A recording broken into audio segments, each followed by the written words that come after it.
The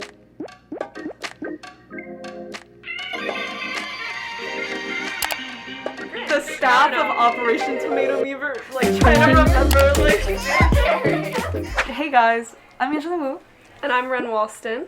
Namira isn't here with us, unfortunately, today, because she just finished her college app, so, you know, wish her well in the comments below. Thank you. Welcome to Season 2, Episode 3 of Operation Tomatometer, a student-led film podcast. Marilyn Monroe is an eternal presence in American pop culture. Blonde is the latest in a long list of attempts to capitalize off her image.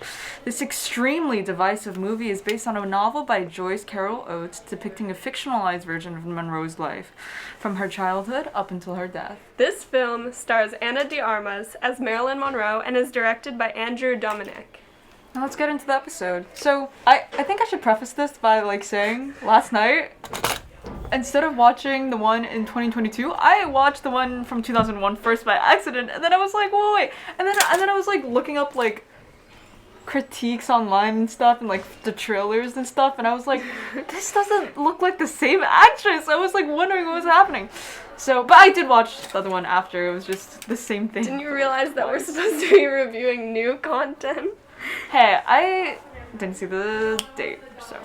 Well, I think Ana de Armas did a really good job at portraying Marilyn Monroe and Norma Jean, which is Marilyn Monroe's actual name, if you didn't know. Mm-hmm. What I thought was interesting was that both movies, they took a lot of inspiration from the same book by, Joyce Carol Oates, but a lot of them, they, use the same shots also, Interesting. Yeah, in the beginning, you know how, Norma Jean's mother, right? Mm-hmm. Was like, oh, you used to sleep in this cupboard, right? And she, pulls it out and then the camera goes in. That happens also in the 2001 version, so I'm wondering, if they took any inspiration. Well, it is a documentary. Documentary? Yeah. I don't think this should be considered as a documentary. Well, how real is it?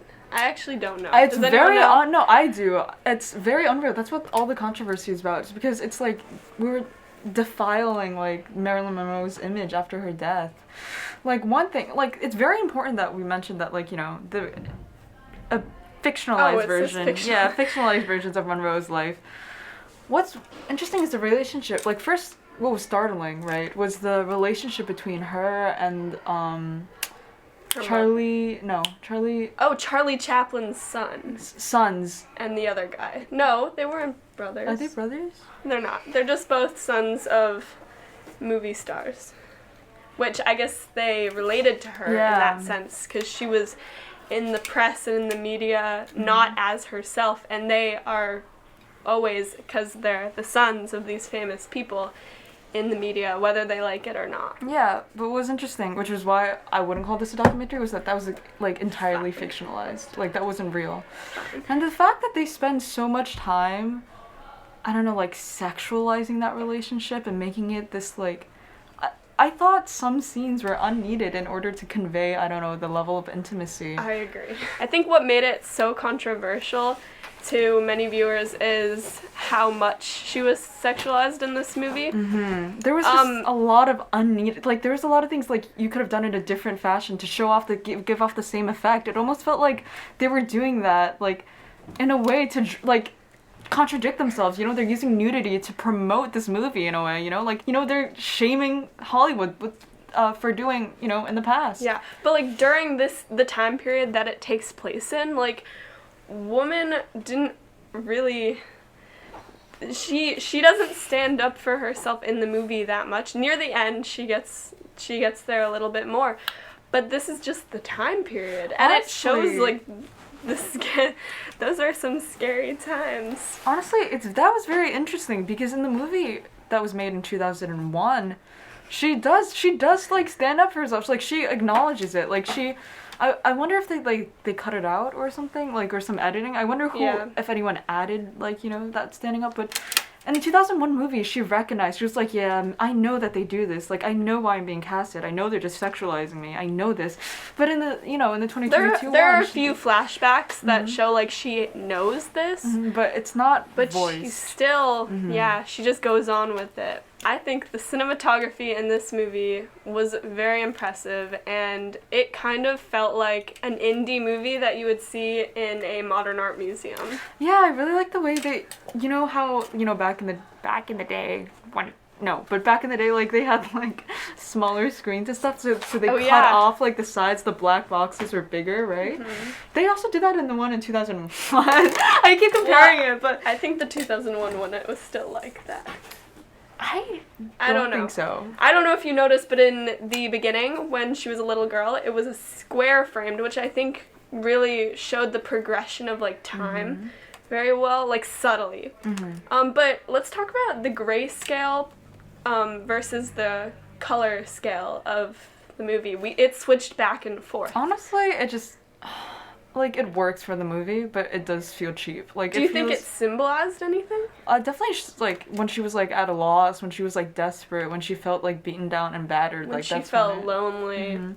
But it was, like, I don't know, that's so... you should show me that with the movie, not with, you know, like, cheap, like... I'm gonna make it gray, and black and white means unhappy, and color means... This might be a very shallow take, but... For me, it just seemed like almost like in your face. Like, I don't know, it was like, guys, I don't know if you know this, but she's feeling pretty sad right now. I gotta put on the black and white. But I think it worked. It added to it because for most of the movie she was sad, but the times when it was color, it felt more artificial, her life. Or maybe it was to show that her life was more artificial. That's that's actually pretended to be a much less cynical take than I'm going with. And yeah, that makes more sense. Like I said, it definitely works for the movie, but it just also feels like it's being shoved down my throat. Yeah, I also want to bring up the point where whenever something big happened in her life or something really damaging, the video was shown in a movie theater. Yeah! Oh, right, yeah, I remember that now.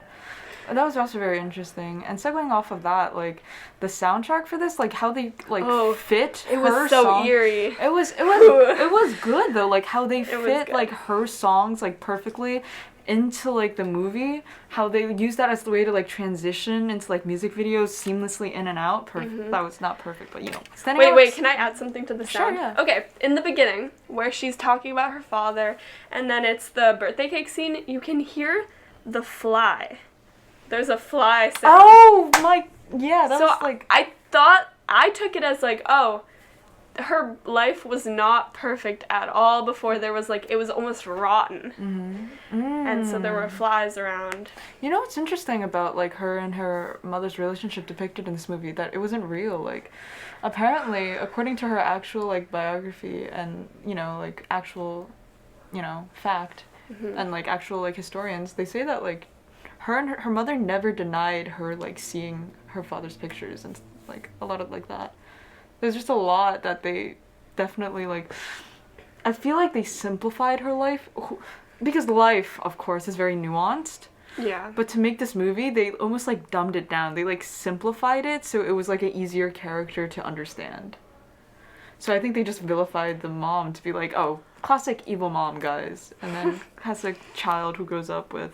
Anyways...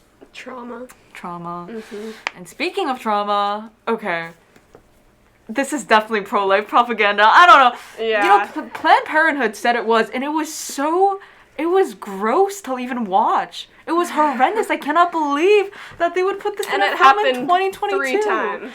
Especially after Roe versus Wade, like current events and everything, they decided to put that into a film depicting like abortion as this like massacre. Like that is terrible stuff. Not even the imagery. Oh my God. She did say she wanted an abortion, like, I think the first time. Mm-hmm. Or, sorry, wait, no. It's the opposite. No, she did, but then she decided not to. Making it seem like it was, like, some sort of, then she was forced to, and then she had, like, a mental breakdown, which I think is really the wrong message you want to be put across. Yes, why are you vilifying abortion like that? It's not this, like, it's just any other procedure. Like, I cannot believe that you're gonna, like, make it seem like it was, like, force on her, you know? Like, you made it seem so brutal and gory, and just, it was just such a horrible take.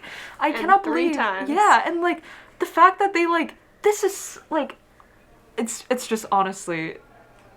it amazes me. It is not in a good way. And that it got approved by Netflix. People had to watch this and approve it. People looked at a script, read it, wrote it. Like, do you know how many people this has to go through for, like, it to go in the movie? Like, that's so much work. And all for them to just put it in. I cannot believe that they did that. And later on, they want to make you feel attached to the, fetus. So they make the fetus talk. Yes. Oh, to, like, guilt trip, like, Monroe. Interesting. Like, that's just She was saying, like, crazy. You're a different child. And the baby was like, I'm the same child. Oh my God. You tried getting rid of me once. Not to mention the camera angle. Oh. Like, again, this movie, like, when nudity is used, this is for everything, like, explicit. This is something I believe in. For gore, for nudity, if you're using it, you better use it, like, right. You better use it to, like, show something, to emphasize something. It better not just be used just for, like, no reason. It can't be just, like, placed all around, like, splattered everywhere. Because then there's no meaning in it. It's just, like, why are you just doing that? And, it was just so unnecessary. Like, yeah. Okay. And the whole thing of, like, her saying, it's a dream, that just adds to it. Like, you don't need to say that if she's being dragged to the doctor's office. What would you rate this movie? I agree with you on the cinematography. The cinematography was pretty, like, that was pretty good. I'll give that 60%, like, okay. 65%. That's, like, passing. That is passing. Does anyone know that thing that, like, movies and TV shows, two women talking about it to each other, not about a man? Oh, the test.